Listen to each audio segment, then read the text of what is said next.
أكثر شيء بنعاني منه هو الرواية، المؤسسات اللي موجودة حوالين النهر.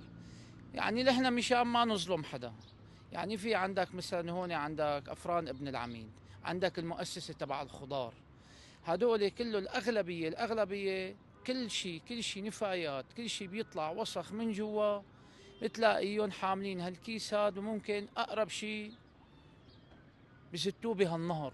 وهذا الشيء غلط، غلط قولا واحدا.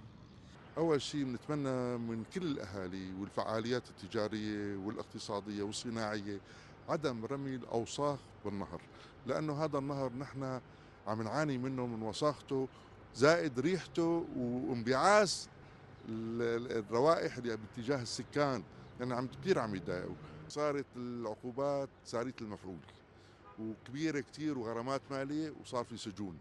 نحن حاليا عم ننظف النهر، فالرجاء من جميع الشباب اللي لهم سيارات وصافين على كتف النهر، الرجاء عدم الصف على هذا النهر، لأنه نحن عم نعمل لصالحكم، لتنظيف هذا النهر إن شاء الله لصالح الجميع.